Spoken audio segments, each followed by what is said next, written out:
Yeah, said I had some catching up to do, so now let's finally talk about this, Thunderbolts! This trailer came out a few days ago, and people generally seem to think it looks pretty good, including me. I like it, except of course the fact that once again, we have a trailer that's about 3.5 minutes long. Yeah, still not digging this trend. Stop it. I feel like this trailer could have taken out that whole first scene with Yelena and Alexei. It would have been just as good. Whittle it down to how long a trailer should be. But I digress. Let's talk about this trailer because I do still like it. So yeah, we start off with Florence Pugh returning as Yelena Belova, the Black Widow assassin. Last time we saw her was in Hawkeye on Disney+. I think she's already working for Val. That's Julia Louis-Dreyfus' character. And she's visiting Alexei, Red Guardian, played by David Harbour, returning from the Black Widow movie. In case you didn't know, I love David Harbour. He's one of my favorite actors right now. Because every time you see him on screen, you can tell that he's having so much fun. He loves his job. He loves being an actor. And it's contagious. And so it looks like Yelena is recruiting Alexei here to be part of this team, this mission anyway. In fact, from what I gathered from this trailer, it looks like Yelena Belova might just be at the forefront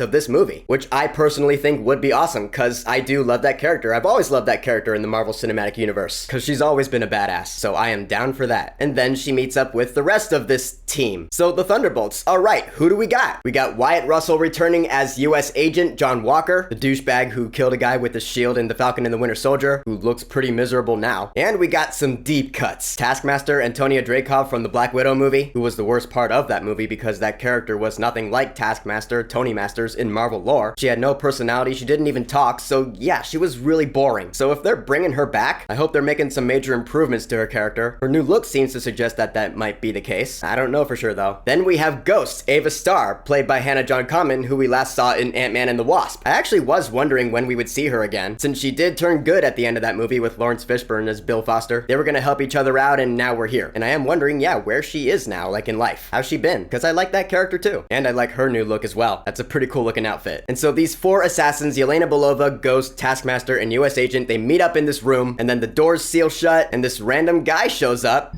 Who are you? I'm Bob. Wait, what'd you say your name was again? Bob. I thought so. That's the same actor, Lewis Pullman from Top Gun Maverick. Funny that he's once again playing a character named Bob. But alright, who is this guy? Bob Reynolds, aka Sentry. Now, I've been hearing a lot about this character over the past few days, and from everywhere I have heard about him, they've all said the same thing. And that is that Sentry is pretty much Marvel's version of Superman, or at least he has the same powers as Superman, but with a bit of a darker backstory. I mean, I never knew anything about this character beforehand, but I do remember there was another Marvel character, Hyperion, who I thought was Marvel's version of Superman. Maybe I'm remembering that wrong. Maybe Sentry is too. I don't know. I mean, we're talking 85 years of Marvel lore. Could be anything. And of course, I bet they're doing something a bit different with Sentry in this movie, and for the Marvel Cinematic Universe. Yes, we'll see though, and Lewis Pullman's a really good actor. I loved him in Top Gun Maverick, so I'm sure he'll be great in this movie, Thunderbolts **. Basically, the gist of this movie is that Contessa Valentina Allegra de Fontaine, Julia Louis-Dreyfus' character, who we last saw in Black Panther Wakanda Forever, if I remember correctly, she's the director of the CIA in the Marvel Cinematic Universe, and it looks like she's putting together this team of assassins. So yeah, pretty much Marvel's version of the Suicide Squad. That's what everyone's saying about this movie. That's what I thought when I first heard the concept. Marvel borrowing from DC, that's a rarity. I thought it was the other way around. Jabs aside, the Suicide Squad is a really cool concept, so it should work for Marvel as well with Thunderbolts **. Cause yeah, everyone on this team has been bad and good. Mostly bad though. They've all been assassins. That's cool. Although just putting this out there, just stating a fact. I don't see Julia Louis-Dreyfus as Val being nearly as awesome and iconic as Viola Davis as Amanda Waller. Just saying. Cause there's never gonna be any beating that. Getting back to this trailer though, yeah, of course I'm saving the best for last. Sebastian Stan is back once again as Bucky Barnes, the Winter Soldier. Which is funny cause at this point, Sebastian Stan has been playing Bucky Barnes longer than Chris Evans has been playing Steve Rogers. We all know who Bucky is. We all love Bucky. He's a fan favorite character. Although it looks like, at least according to the end of this trailer, he might start off opposing the team. Maybe he's hunting them down. I don't know why. Was he possibly brainwashed again? I hope not. I mean, come on, the dude's come so far. I don't want to see him brainwashed again. We all got over that. It's funny, I was watching Captain America the Winter Soldier just the other night, and I was like, man, that movie is still top tier MCU. And Bucky is just the man. So yeah, having him back in yet another Marvel movie, that's not gonna bring a complaint out of me. In the end, yeah, Thunderbolts, I'm on board for it. Looks pretty cool. I have no idea what the asterisk is all about. The prevailing theory is that it's actually gonna course correct. Like in the movie when the title shows up at the end or something, it'll change to like Dark Avengers. That'd be pretty cool. It'd be a pretty cool twist. But I like this team. I like the poster. It's borrowing from Inside Out 2, but I still like it. I like this trailer. I got nothing bad to say about it other than the trailer's runtime. But aside from that, I'm definitely looking forward to this movie. It's coming out next summer, early May 2025. Should be a solid start to the next summer movie season. So the official trailer for Thunderbolts **. Have you watched it yet? Yeah, I'm sure you have. It's been out for a few days. What are your thoughts on it? Whatever you think, go ahead and leave a comment.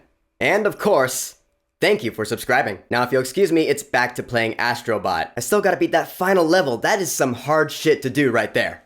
Peace!